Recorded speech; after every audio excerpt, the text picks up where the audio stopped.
لیکن دیکھیے اس سے اب ہم نے آگے بڑھنا ہے. ایسا نہیں ہے کہ یہ ہماری سیاست یا ہماری مزاحمتی سیاست جو ہے وہ ختم ہو گئی.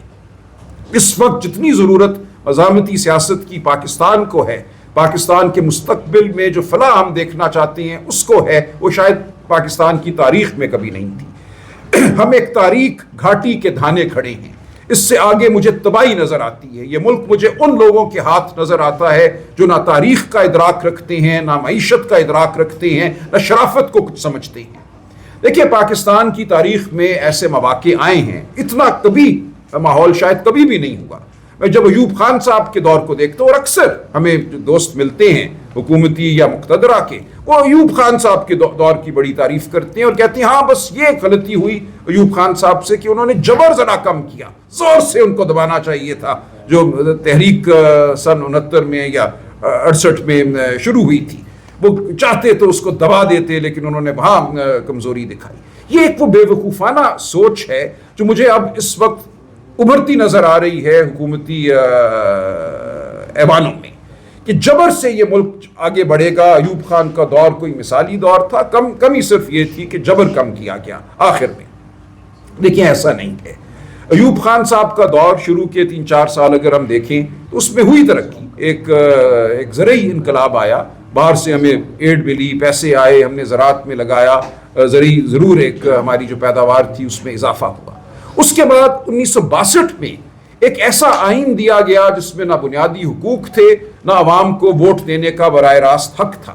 وہیں سے تخریب اور بگاڑ شروع ہو گئی. حبیب جالب نے اپنی نظم لکھی، پورا نظام ہل گیا. میں نہیں مانتا، میں نہیں جانتا، آپ سب جانتے ہیں اس صبح بے نور کو، اس ذہن کی لوٹ کو. وہاں سے حالات بگڑنا شروع ہوئے. پھر محترمہ فاطمہ جناح کے ساتھ ایک الیکشن کیا گیا، اس میں محترمہ کو دھاندلی کے ذریعے ہرایا گیا. اس کے بعد جب آپ دھاندلی اس سطح کی کر دیتے ہیں تو آپ کا کوئی اخلاقی جواز نہیں رہتا حکومت میں رہنے کا. ایوب خان صاحب اپنا اخلاقی جواز 1964 کے آتے تک کھو چکے تھے. اس کے بعد تباہی ہوئی. ایک جنگ آپ نے برپا کی ملک پہ، وہ بھی ایک پیچیدہ معاملہ ہے 1965 میں.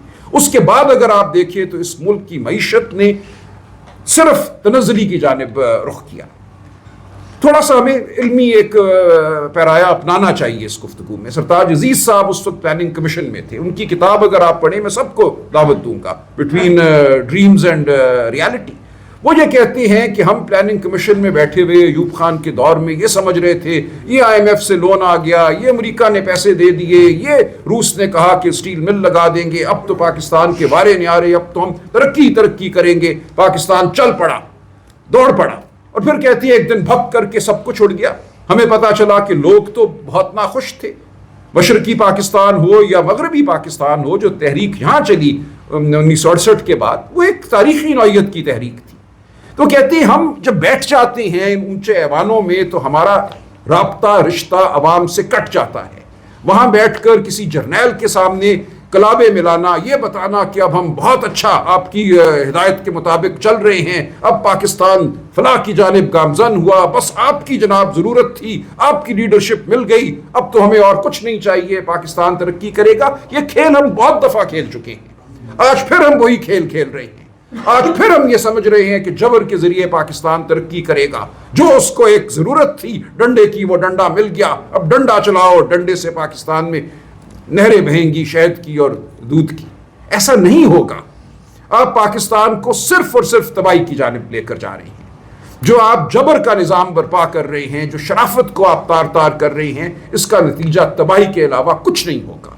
ہم ہرگز ایک انتشاری جماعت نہیں ہیں. ہمیں کہا جاتا ہے انتشاری ہیں. میں کہتا ہوں شہربانیوں میں آج انتشار ہو رہا ہے، بڑے ایوانوں میں. یہ میں نے کہیں اور بھی کہا، میں اس کو آج پھر دہراتا ہوں.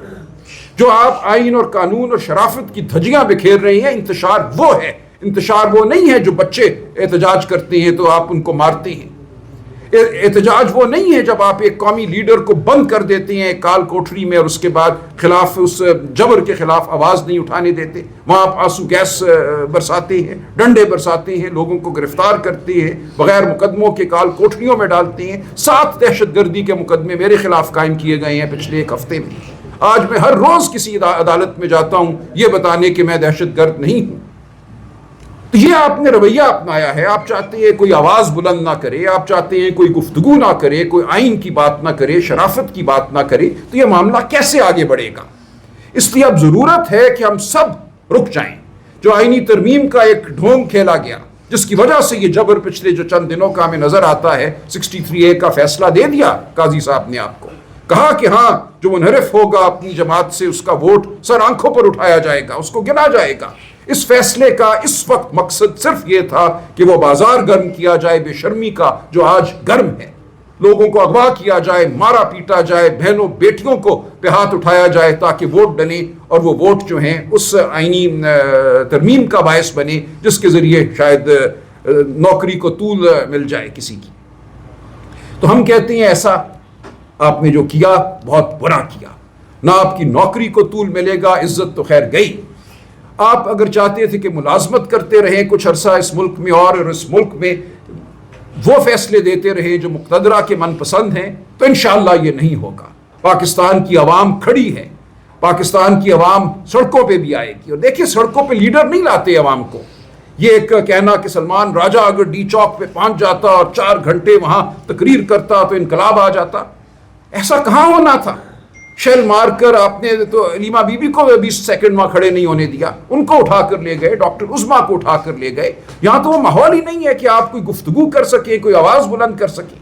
جب ریلا آئے گا تو وہ عوام خود ریلا لے کر آئیں گے, آپ دیکھیں گے.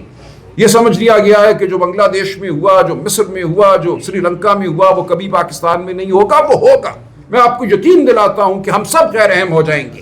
عوام خود اٹھے گی حق کا پرچم تھامے, عوام خود اٹھے گی اپنے حقوق کے لیے. ہم کھڑے ہیں, ہم عوام کی آواز بنیں گے, ہم فکری رہنمائی دیں گے. اگر ضروری ہوگا تو میں چھلاوا بن کے ڈی چوک پہ شیل بھی کھا لوں گا, جتنا میں کھا سکتا ہوں 58 سال کی عمر میں. میں گلیوں میں بھی دوڑ دوں گا. لیکن یہ معاملہ نہیں ہے. معاملہ اصل یہ ہے کہ آپ عوام کی تضحیک کر رہے ہیں. آج آپ عوام کو غیر اہم سمجھ رہے ہیں. آپ سمجھتے ہیں کہ کوئی آپ کا اور اشرافیہ کا معاہدہ ہے اس ملک کی, اس کے تحت وہ ترقی ہوگی جو 77 سال سے ہو رہی ہے, جس سے عوام کو کچھ نہیں ملا. آج بھی عوام بھوکی ہے. اس ملک میں 8 کروڑ لوگ ہیں, بچے ہیں 5 سے 15 سال کی عمر کے. اس میں سے صرف 10 لاکھ بچے جاتے ہیں بیکن ہاؤس اور سٹی سکول اور گرامر سکول اور دیگر جو آپ کے سکول ہیں. 7 کروڑ 90 لاکھ بچے کہاں جاتے ہیں؟ ان کو کیا تعلیم دی جاتی ہے؟ جب وہ 18, 19, 20, 21, 22 سال کے ہوتے ہیں تو ان کے ہاتھ میں کیا ہنر ہوتا ہے؟ یہ ہے وہ وجہ جس کی وجہ سے اس ملک میں غم ہے, اس ملک میں غصہ ہے. آپ نے پوری ایک جنریشن, ایک پود ایسی پیدا کی جس کو آپ نے نہ تعلیم دی نہ صحت دی, اور اس کو یہ کہا کہ اب تم موبائل فون پہ خواب دیکھو. غصہ ہی اس کا انجام ہونا تھا, اور وہ غصہ ہے, وہ غصہ پنپ رہا ہے, وہ غصہ پھٹے گا. اس غصے کا واحد میں کہتا ہوں حل یہ ہے کہ آپ عوام کو گلے لگائیں. اس ملک میں آپ وسائل کی تقسیم دوبارہ کریں. آپ سکول اور ہسپتال عوام کے لیے بنائیں. آپ بڑے بڑے سکول اور بڑے بڑے ہسپتال صرف اشرافیہ کے لیے نہ بنائیں. پاکستان کی عوام جس نے 8 فروری کو ایک خاموش انقلاب برپا کیا اپنے ووٹ کے ذریعے, اسی لیے کیا کہ وہ عمران خان کو نجات دہندہ سمجھتی ہے. وہ سمجھتی ہے کہ عمران خان اور پی ٹی آئی ان کے تحفظ کے لیے, ان کے حقوق کے لیے لڑیں گے, اور ایسا ہی ہوگا. ہم لڑتے رہیں گے. ہم پہ جو تہمت لگانا چاہتے ہیں, یہ ایک بالکل سوچا سمجھا ایک منصوبہ ہے کہ تہمت لگاؤ ان لوگوں پر, ان کو عوام کی نظر میں بے قدر کر دو, کر دیں. دیکھیے ہماری زندگیاں تو چل ہی رہی تھی. میں اس ملک کا ایک کچھ اچھا بھلا وکیل تھا, میں واپس چلا جاؤں گا. کروڑوں کی وکالت ہے, گولف کورس ہے, وہ زندگی تو ہم جی سکتے ہیں. کیا ضرورت ہے ہم سب کو؟ شائستہ بیٹھی ہیں, صاحبزادہ صاحب بیٹھے ہیں, ہم سب اگر چاہیں تو آنکھیں بند کر کے سر جھکا سکتے ہیں. جی حضوری تو ہم سب کر سکتے ہیں. ہم سب سینیٹر بھی بن جائیں گے, اٹارنی جنرل بھی بن جائیں گے, سب کچھ ہو جائے گا ہمارے لیے. لیکن عوام وہیں رہے گی. ہم اس لیے نکلے ہیں باہر اپنی زندگیوں کو چھوڑ کر کہ ہم چاہتے ہیں کہ عوام کی بات کی جائے. ہم عمران خان کا ساتھ اس لیے دے رہے ہیں کہ وہ حقوق کی بات کر رہا ہے, وہ ان اصولوں کی بات کر رہا ہے جو انسانیت کے لیے اہم ہیں, جو ہمارے آئین اور قانون کے اصول ہیں. تو ہم بڑے ادب سے لیکن پورے عزم سے یہ کہتے ہیں کہ ہم کھڑے رہیں گے, ہم لڑتے رہیں گے. ہم آئینی جنگ بھی لڑیں گے, قانونی جنگ لڑیں گے, اور ضروری ہوگا تو سڑکوں پہ بھی لڑیں گے. بہت شکریہ. سر سوال یہاں سے بالکل کچھ